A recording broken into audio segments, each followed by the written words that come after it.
Hi, I'm Dave Lawrence from Shimano, and we're here at Interbike Outdoor Demo 2013. And today we're going to talk about our new road hydraulic disc brake system, as well as our new Ultegra Di2 system.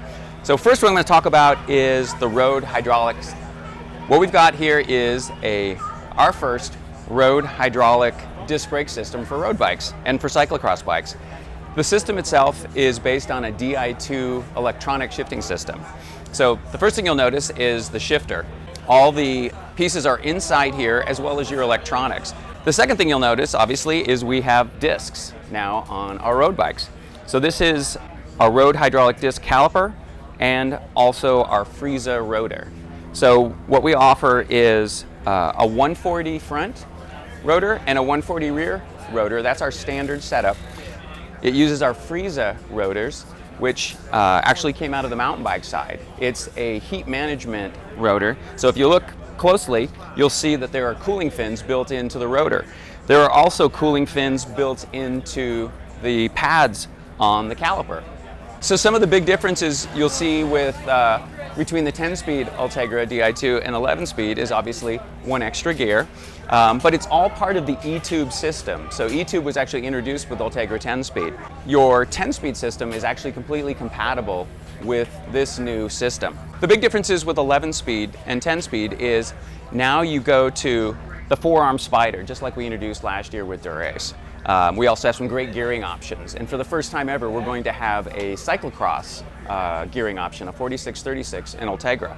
But in your Di2 setup, we're also going to add a mid-cage rear derailleur, and that will give you the ability to go to an 1132 cassette. So we get wide gear range for the first time in Di2. When we built Ultegra 10-speed with the E-Tube platform, later on after the introduction, you were able to add multi-shift. So you're able to add features to the product. And like I said, the 10-speed Ultegra system is completely compatible with these shift levers. So it's your rear derailleur that actually dictates the number of speeds you have on your bike, not the shifters. So these shifters with the hydraulic brake levers and these calipers could be retrofitted to an Ultegra 10-speed system. They will also work on Dura-Ace 11-speed as well, completely interchangeable. One of the nice features about the new hydraulic lever is it has reach adjustment as well as it has free stroke adjustment. So reach adjustment is kind of where the lever sits when it's not in use. The free stroke actually determines how much travel you have in the lever before it contacts the rotor. So you can customize the feel of the lever depending on your hand size or kind of how you like your brakes to feel. One of the other things that's also customizable about this system, it's part of the E-Tube electronic system, is you can customize the shift buttons as well. You can tell the shift buttons what you want them to do. So you can actually change the function of each of the buttons. So you could have the left shifters control the rear derailleur if you wanted to, and the right ones control the front derailleur.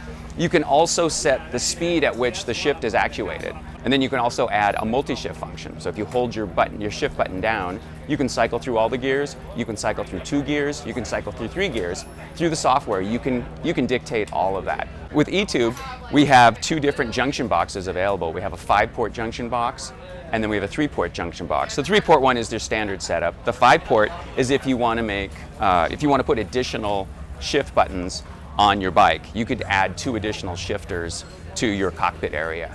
And those are also programmable and customizable as well. But it's all part of our E-Tube project software. So obviously one of the new things with a road hydraulic system is you're using hydraulic fluid. In this case, we use mineral oil. But what's really nice is the bleed process for setting up the system is identical to our mountain bike setup. So you use the exact same tools, you use the exact same pieces, and all the bleeding is done through a bleed port here in the top of the lever, and then through the caliper. And it's very quick and it's very easy, and like I said, it's exactly like our mountain bike brakes, which have been around for quite a few years.